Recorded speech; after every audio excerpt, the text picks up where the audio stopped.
Welcome back to V4 motivational channel. ನಮಸ್ಕಾರ ಸ್ನೇಹಿತರೆ, ಇವತ್ತಿನ ವಿಡಿಯೋದಲ್ಲಿ ನಾವು ಕೂದಲನ್ನು ಹೇಗೆ ಆರೋಗ್ಯವಂತವಾಗಿಟ್ಟುಕೊಳ್ಳಬಹುದು ಅನ್ನೋದನ್ನು ನೋಡೋಣ. ಮನೆಯಲ್ಲಿಯೇ ಲಭ್ಯವಿರುವ ಸರಳ ವಸ್ತುಗಳಿಂದ ನಿಮ್ಮ ಕೂದಲು ಮೃದುವಾಗಿಯೂ ದಪ್ಪವಾಗಿಯೂ ಮಾಡಬಹುದು. ಕೂದಲು ಉದುರುವಿಕೆ ತಡೆಗಟ್ಟಲು ಮನೆಮದ್ದುಗಳು ಮತ್ತು ಟಿಪ್ಸ್. ಕಪ್ಪು ಮೆಂತ್ಯೆ ನೀರು ಕೂದಲು ಬೆಳವಣಿಗೆಗೆ ಉತ್ತಮ. ರಾತ್ರಿ ಇಡೀ ಹಚ್ಚಿ ಬೆಳಗ್ಗೆ ತೊಳೆದುಕೊಳ್ಳಿ. ಅರಿಶಿನ ಮತ್ತು ತೆಂಗಿನ ಎಣ್ಣೆ ಮಿಶ್ರಣದಿಂದ ತಲೆ ಚರ್ಮದ ಇನ್ಫೆಕ್ಷನ್ಗಳಿಗೆ ಗುಣಕಾರಕ. ಆಮ್ಲಕ್ಕಿಯ ಹಸಿರು ಪೇಸ್ಟ್ ಕೂದಲು ಉದುರುವಿಕೆ ತಡೆಯಲು ನೆರವಾಗುತ್ತದೆ. ವಾರದಲ್ಲಿ ಕನಿಷ್ಠ 2 ಬಾರಿ ತೈಲ ಮಸಾಜ್ ಮಾಡುವುದರಿಂದ ಕೂದಲು ಸೊಂಪಾಗಿ ಬೆಳೆಯುತ್ತದೆ. ಪ್ರೋಟೀನ್, ವಿಟಮಿನ್ ಇ ಇರುವ ಆಹಾರಗಳನ್ನು ಸೇವಿಸುವುದು ಕೂದಲಿಗೆ ಉತ್ತಮ. ವಿಟಮಿನ್ ಇ ಕೂದಲಿಗೆ ತೈಲ ಪೋಷಣೆ, ಚರ್ಮದ ನವೀಕರಣ ಮಾಡುತ್ತದೆ. ಉದಾಹರಣೆ: ಬಾದಾಮಿ, ಸೂರ್ಯಕಾಂತಿ ಬೀಜಗಳು, avocado. Vitamin B complex, B7 ಅಥವಾ ಬಯೋಟಿನ್, B12 ಕೂದಲ ಬೆಳವಣಿಗೆ ಚೆನ್ನಾಗಿರುತ್ತದೆ. ಉದಾಹರಣೆ: ಮೊಟ್ಟೆ, ಶೇಖರಿತ ಧಾನ್ಯಗಳು, ಹಸಿರು ಸೊಪ್ಪುಗಳು. ವಿಟಮಿನ್ ಡಿ ಚರ್ಮದ ಆರೋಗ್ಯಕ್ಕೆ ಮತ್ತು ಕೂದಲು ಉದುರುವಿಕೆ ತಡೆಗೆ ಸಹಾಯಕ. ಉದಾಹರಣೆ: ಸೂರ್ಯನ ಬೆಳಕು, ಮೀನು, ಹಾಲು ಉತ್ಪನ್ನಗಳು. ಕೂದಲನ್ನು ಮೃದುವಾಗಿಸಲು ಟಿಪ್ಸ್. ಅಕ್ಕಿ ನೀರು ಅಥವಾ ಅಕ್ಕಿ ತೊಳೆದ ನೀರಿನಿಂದ ತಲೆ ತೊಳೆಯುವುದರಿಂದ ಕೂದಲು ಮೃದುಗೊಳಿಸುತ್ತದೆ. ಆಲೋವೆರಾ ಜೆಲ್ ಮತ್ತು ತೆಂಗಿನ ಎಣ್ಣೆ ಮಿಶ್ರಣ ಮಾಡಿ ತಲೆಗೆ ಮಸಾಜ್ ಮಾಡಿದರೆ ಕೂದಲು ಶಕ್ತಿಯುತವಾಗುತ್ತದೆ. ಬಾಳೆಹಣ್ಣಿನ ಪೇಸ್ಟ್ ಕೂದಲಿಗೆ ನೈಸರ್ಗಿಕ ಕಾಂತಿ ನೀಡುತ್ತದೆ. ತಲೆ ತೊಳೆಯಲು ಹಸುವಿನ ಹಾಲಿನಲ್ಲಿ ನಿಂಬೆ ರಸ ಸೇರಿಸಿ ಬಳಸಿ. ಇದು ಶೈನ್ ಮತ್ತು ಸಾಫ್ಟ್ನೆಸ್ನಿಂದ ಕೂಡುತ್ತದೆ.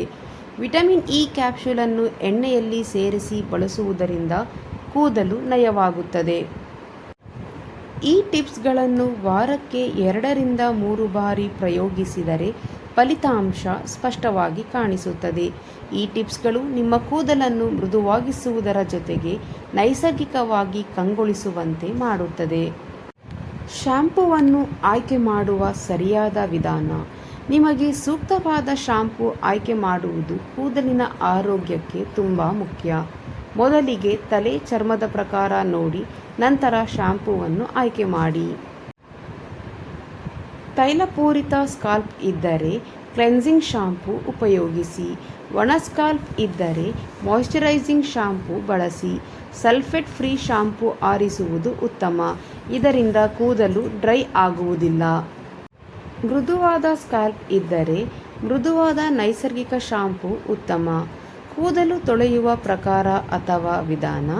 ಬಣ್ಣ ಹಚ್ಚಿದ ಕೂದಲಿಗೆ ಕಲರ್ ಗಾರ್ಡ್ ಶಾಂಪೂ ಬಳಸಿ. ಫ್ರೀಸ್ ಇರುವ ಕೂದಲಿನವರು ಸ್ಮೂತಿಂಗ್ ಅಥವಾ ಕೆರಾಟಿನ್ ಬೇಸ್ಡ್ ಶಾಂಪೂವನ್ನು ಬಳಸಿ. ಹೊಸ ಶಾಂಪೂ ಬಳಸುವ ಮೊದಲು 1 ಅಥವಾ 2 ಬಾರಿ ಪ್ರಯೋಗಿಸಿ. ನಿಮ್ಮ ಕೂದಲಿಗೆ ಹೊಂದಿಕೆಯಾಗುತ್ತಿದೆಯಾ ಎಂಬುದನ್ನು ಪರೀಕ್ಷಿಸಿ ನೋಡಿ. ಶಾಂಪೂ ಆಯ್ಕೆ ಕೂಡ ಕಾಳಜಿಯಿಂದ ಮಾಡಬೇಕು. ಕೂದಲು ತೊಳೆಯುವ ಸರಿಯಾದ ವಿಧಾನ. ಮೊದಲು ಕೂದಲನ್ನು ಬಾಚಿ. ಸ್ನಾನ ಮಾಡುವ ಮೊದಲು ಕೂದಲನ್ನು ಸಡಿಲವಾಗಿ ಬಿಚ್ಚಿಕೊಳ್ಳಿ. ಹೀಗೆ ಮಾಡುವುದರಿಂದ ಕೂದಲು ತೊಳೆಯುವಾಗ ಕೂದಲು ಉದುರುವುದನ್ನು ತಡೆಹಿಡಿಯುತ್ತದೆ. ಹಾಗೂ ತಣ್ಣನೆಯ ಅಥವಾ ಕಡಿಮೆ ಉಷ್ಣತೆಯ ನೀರು ಬಳಸಿ. ತುಂಬ ಬಿಸಿ ನೀರು ಕೂದಲು ಒಣಗಿಸಲು ಕಾರಣವಾಗಬಹುದು. ತಣ್ಣನೆಯ ಅಥವಾ ಬೆಚ್ಚಗಿನ ಬಿಸಿ ನೀರು ಉತ್ತಮ. ಸರಿಯಾದ ಪ್ರಮಾಣದ ಶಾಂಪೂ ಬಳಸಿ. ಸಾಧಾರಣ ಉದ್ದದ ಕೂದಲಿಗೆ ನಾಣ್ಯದ ಗಾತ್ರದಷ್ಟು ಶಾಂಪೂ ಸಾಕು. ಶಾಂಪೂವನ್ನು ನೇರವಾಗಿ ತಲೆಗೆ ಹಾಕದೆ ಕೈಯಲ್ಲಿ ಫೋಮ್ ಮಾಡಿದ ಮೇಲೆ ತಲೆಗೆ ಹಚ್ಚಿ. ತಲೆ ಚರ್ಮಕ್ಕೆ ಮೃದುವಾಗಿ ಮಸಾಜ್ ಮಾಡಿ. ಬೆರಳಿನಿಂದ ಸುತ್ತಾಗಿ ತಲೆ ಚರ್ಮ ಮಸಾಜ್ ಮಾಡಿರಿ. ಇದು ರಕ್ತ ಸಂಚಾರವನ್ನು ಉತ್ತೇಜಿಸುತ್ತದೆ. ಕೂದಲಿಗೆ ಶಾಂಪೂ ಹಚ್ಚಿದ ನಂತರ ಚೆನ್ನಾಗಿ ತೊಳೆಯಿರಿ. ಶಾಂಪೂ ಕೂದಲಿನಲ್ಲಿ ಉಳಿದರೆ ಕೂದಲು ಒಣಗುವುದು ಮತ್ತು ಕೆರಳಿಕೆ ಹೆಚ್ಚಾಗುವುದು. ತಳ್ಳಿದ ಹತ್ತಿರದ ನೀರಿನಲ್ಲಿ ಚೆನ್ನಾಗಿ ತೊಳೆಯುವುದು ಉತ್ತಮ. ಆಯ್ಕೆ ಮಾಡಿದರೆ ಕಂಡೀಷನರ್ ಬಳಸಿ. ಕೂದಲಿನ ತುದಿಗಳಿಗೆ ಮಾತ್ರ ಹಚ್ಚಿ 2 ರಿಂದ 3 ನಿಮಿಷ ಇಟ್ಟು ತೊಳೆಯಿರಿ. ಇದು ಮೃದುವಾಗಿಸಲು ಸಹಾಯ ಮಾಡುತ್ತದೆ. ಟವಲ್ನಿಂದ ಸಾದಾ ಒತ್ತಿ ಒರೆಸಿ, ಗಟ್ಟಿಯಾಗಿ ಒತ್ತಿಡಬೇಡಿ. ಸಾದಾ ಟವಲ್ ಅಥವಾ ಮೃದುವಾದ ಕಪ್ಪು ಟವಲ್ ಬಳಸಿರಿ. ಗಾಳಿಯಲ್ಲಿ ಒಣಗಿಸಿರಿ. ಡ್ರೈಯರ್ನ ಬಿಸಿ ಬಳಸದೆ ಸಹಜ ಗಾಳಿಯಲ್ಲಿ ಕೂದಲನ್ನು ಒಣಗಿಸುವುದು ಹೆಚ್ಚು ಉತ್ತಮ. ವಾರಕ್ಕೆ 2 ರಿಂದ 3 ಬಾರಿ ತಲೆ ತೊಳೆದರೆ ಸಾಕು. ದಿನ ತೊಳೆಯುವುದರಿಂದ ನೈಸರ್ಗಿಕ ಎಣ್ಣೆ ಕಳೆದುಕೊಳ್ಳಬಹುದು. ಡ್ಯಾಂಡ್ರಫ್ ತೊಡೆಯಲು ಮನೆಮದ್ದುಗಳು. ಇದು ಬಹುಮಂದಿಗೆ ಆಗುವ ಸಾಮಾನ್ಯ ತಲೆ ಚರ್ಮದ ತೊಂದರೆ. ಇಲ್ಲಿ ಕೆಲವೇ ಸರಳ ಹಾಗೂ ಪರಿಣಾಮಕಾರಿ ಮನೆಮದ್ದುಗಳು ಇವೆ. 2 ಚಮಚ ತೆಂಗಿನ ಎಣ್ಣೆಗೆ 1 ಚಮಚ ನಿಂಬೆ ರಸ ಸೇರಿಸಿ ತಲೆಗೆ ಹಚ್ಚಿ 30 ನಿಮಿಷ ಇಟ್ಟು ಶಾಂಪುವಿನಲ್ಲಿ ತೊಳೆಯಿರಿ. ಡ್ಯಾಂಡ್ರಫ್ ನೈಸರ್ಗಿಕವಾಗಿ ಕಡಿಮೆಯಾಗುತ್ತದೆ. ತಾಜಾ ಆಲೋವೆರಾ ಜೆಲ್ ತಲೆಗೆ ಹಚ್ಚಿ 20 ರಿಂದ 30 ನಿಮಿಷ ಇಟ್ಟು ತಣ್ಣನೆಯ ನೀರಿನಲ್ಲಿ ತೊಳೆಯಿರಿ. ತಲೆ ಚರ್ಮ ತಂಪಾಗಿಸಿ ತೈಲಪತನವನ್ನು ತಗ್ಗಿಸುತ್ತದೆ. 2 ಚಮಚ ಮೆಂತ್ಯ ಬೀಜಗಳನ್ನು ರಾತ್ರಿಯೆಲ್ಲ ನೆನೆಸಿ ಬೆಳಿಗ್ಗೆ ಪೇಸ್ಟ್ ಮಾಡಿ ತಲೆಗೆ ಹಚ್ಚಿ 30 ನಿಮಿಷದ ನಂತರ ತೊಳೆಯಿರಿ. ಕೊಳೆಯು ಮತ್ತು ಕೆರಳಿಕೆ ಕಡಿಮೆಯಾಗುತ್ತದೆ. 1 ಬಾಳೆಹಣ್ಣು, 2 ಚಮಚ ಮೊಸರು ಬೆರೆಸಿ ತಲೆಗೆ ಹಚ್ಚಿ. ಇದು ತಲೆ ಚರ್ಮವನ್ನು ಆರಾಮವಾಗಿಸುತ್ತದೆ ಮತ್ತು ಡ್ಯಾಂಡ್ರಫ್ ಅನ್ನು ತಗ್ಗಿಸುತ್ತದೆ. ತಲೆಗೆ ನಿಂಬೆ ರಸ ಹಾಕಿದ ನಂತರ ತೆಂಗಿನ ನೀರಿನಿಂದ ತೊಳೆಯಿರಿ. ಶಾಂಪು ಬಳಸದೆ ಇದನ್ನು ವಾರಕ್ಕೆ 2 ಬಾರಿ ಪ್ರಯೋಗಿಸಬಹುದು. ಈ ಮನೆಮದ್ದುಗಳನ್ನು ಪ್ರಯೋಗಿಸುತ್ತಿರುವಾಗ ರುಚಿಕರವಾದ ಕೊಬ್ಬಿಲ್ಲದ ಆಹಾರ ಸೇವಿಸಿ. ಹೆಚ್ಚಿನ ನೀರು ಕುಡಿಯುವುದು ಕೂಡ ಸಹಾಯಕರವಾಗುತ್ತದೆ. ಕೂದಲು ಬೆಳೆದಂತೆ ಹಾಗೆಯೇ ಇರಿಸಲು ನೈಸರ್ಗಿಕ ವಿಧಾನಗಳು. ಈ ಮುಂದಿನ ಮನೆಮದ್ದುಗಳು ಮತ್ತು ನೈಸರ್ಗಿಕ ಪಾಠಗಳನ್ನು ಅನುಸರಿಸಬಹುದು. ಅವಲಕ್ಕಿ, ಭೃಂಗರಾಜ್ ಮತ್ತು ಹಿಬಿಸ್ಕಸ್ ಎಣ್ಣೆಯ ಮಿಶ್ರಣ. ಈ 3 ಸಹಜವಲ್ಲದ ಎಲೆಗಳು ಕೂದಲು ಬೆಳವಣಿಗೆಯಲ್ಲಿ ಮಹತ್ವಪೂರ್ಣವಾದದ್ದು. ಮೃದುವಾಗಿ ತಲೆಗೆ ಮಸಾಜ್ ಮಾಡಿ ರಾತ್ರಿ ಇಟ್ಟು ಬೆಳಿಗ್ಗೆ ತೊಳೆಯಿರಿ. ಮೆಂತ್ಯ ಬೀಜದ ಪೇಸ್ಟ್. ರಾತ್ರಿಯೆಲ್ಲ ನೆನೆಸಿದ ಮೆಂತ್ಯ ಬೀಜಗಳನ್ನು ಅರೆದು ತಲೆಗೆ ಹಚ್ಚಿ. ಕೂದಲು ಬಲಿಷ್ಠವಾಗುತ್ತದೆ ಮತ್ತು ಉದುರುವಿಕೆ ತಗ್ಗುತ್ತದೆ. ಅಕ್ಕಿ ತೊಳೆದ ನೀರು ಕೂದಲಿಗೆ ಶೈನಿಂಗ್ ಮತ್ತು ಗ್ರೋತ್ ಕೊಡುವ ನೈಸರ್ಗಿಕ ಮಾರ್ಗ. ವಾರಕ್ಕೆ 2 ಬಾರಿ ಬಳಸಬಹುದು. ಮೊಸರು ಮತ್ತು ನಿಂಬೆ ರಸ ಮಿಶ್ರಣವು ತಲೆ ಚರ್ಮದ ಆರೋಗ್ಯಕ್ಕೆ ಸಹಾಯ ಮಾಡುತ್ತದೆ.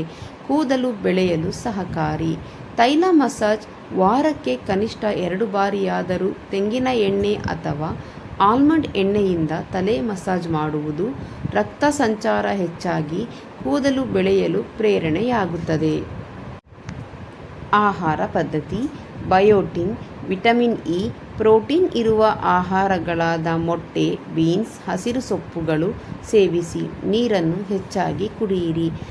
ಕಡಿಮೆ ಕೃತಕ ಶಾಂಪೂ, ಹೆಚ್ಚು ನೈಸರ್ಗಿಕ ಕ್ಲೆನ್ಸರ್, ಶೀಗೆಕಾಯಿ, ರೀಟಾ, ಆಮ್ಲಕ್ಕಿ ಪುಡಿ ಬೆರೆಸಿ ಶಾಂಪೂಗೆ ಪರ್ಯಾಯವಾಗಿ ಬಳಸಿ. ಟಿಪ್ಸ್.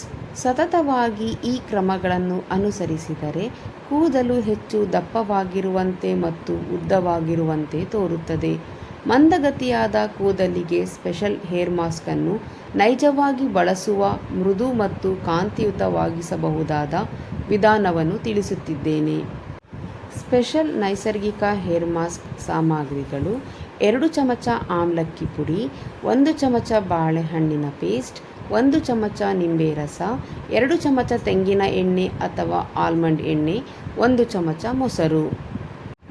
ಮಾಡುವ ವಿಧಾನ: ಈ ಎಲ್ಲ ಸಾಮಗ್ರಿಗಳನ್ನು ಚೆನ್ನಾಗಿ ಮಿಕ್ಸ್ ಮಾಡಿ ಕೂದಲಿನ ಬೇರಿನಿಂದ ತುದಿಯವರೆಗೂ ಈ ಮಾಸ್ಕನ್ನು ಹಚ್ಚಿ. ಶವರ್ ಕ್ಯಾಪ್ ಹಾಕಿ ಅಥವಾ ಊದಿದ ಒಂದು ಪ್ಲಾಸ್ಟಿಕ್ ಕವರ್ ಟವಲ್ನಲ್ಲಿ ಮುಚ್ಚಿಕೊಳ್ಳಿ. 35 ರಿಂದ 45 ನಿಮಿಷ ಇಟ್ಟು ನಂತರ ಸ್ಕಲ್ಫ್ ಕೂಡ ಶಾಂಪುವಿನಿಂದ ತೊಳೆಯಿರಿ. ಹೀಗೆ ಮಾಡುವುದರಿಂದ ಕೂದಲು ಮೃದುವಾಗುತ್ತದೆ, ಕಾಂತಿ ಹೆಚ್ಚುತ್ತದೆ ಹಾಗೂ ಮಂದಗತಿ ಕಡಿಮೆಯಾಗುತ್ತದೆ. ತಲೆ ಚರ್ಮದ ಆರೋಗ್ಯ ಸುಧಾರಣೆಯಾಗುತ್ತದೆ. ಸಲಹೆ: ಈ ಮಾಸ್ಕನ್ನು ವಾರಕ್ಕೆ 1 ಬಾರಿ ಅಥವಾ 15 ದಿನಕ್ಕೊಮ್ಮೆ ಮಾಡಿದರೆ ಉತ್ತಮ ಫಲಿತಾಂಶ ಸಿಗುತ್ತದೆ. ಬಣ್ಣ ಹಚ್ಚಿದ ಕೂದಲಿಗೆ ಸೂಕ್ತವಾದ ಹೇರ್ ಮಾಸ್ಕ್. ನೈಸರ್ಗಿಕವಾಗಿಯೂ ಸುರಕ್ಷಿತವಾಗಿಯೂ ಕೂದಲನ್ನು ರಕ್ಷಿಸಿ. ನೈಸರ್ಗಿಕ ತೇವಾಂಶವನ್ನು ಕಾಪಾಡುತ್ತದೆ. ಇಲ್ಲಿದೆ ಒಂದು ಪರಿಣಾಮಕಾರಿ ಹೇರ್ ಮಾಸ್ಕ್. ಸಾಮಗ್ರಿಗಳು: 2 ಚಮಚ ಆಲೋವೆರಾ ಜೆಲ್, 1 ಚಮಚ ಆಲ್ಮಂಡ್ ಎಣ್ಣೆ, 1 ಚಮಚ ಬೆಳ್ಳುಳ್ಳಿ ಹಾಲು, 1 ಚಮಚ ಹಾಲಿನ ಕ್ರೀಮ್, 1 ವಿಟಮಿನ್ ಇ ಕ್ಯಾಪ್ಸೂಲ್. ಮಾಡುವ ವಿಧಾನ: ಈ ಎಲ್ಲವನ್ನು ಚೆನ್ನಾಗಿ ಮಿಕ್ಸ್ ಮಾಡಿ ತಲೆ ಚರ್ಮದಿಂದ ಕೂದಲಿನ ತುದಿಯವರೆಗೂ ಹಚ್ಚಿ ಶವರ್ ಕ್ಯಾಪ್ ಹಾಕಿ 30 ರಿಂದ 40 ನಿಮಿಷ ಬಿಡಿ. ಸೂಕ್ಷ್ಮ ಶಾಂಪೂ ಬಳಸಿ ತೊಳೆಯಿರಿ.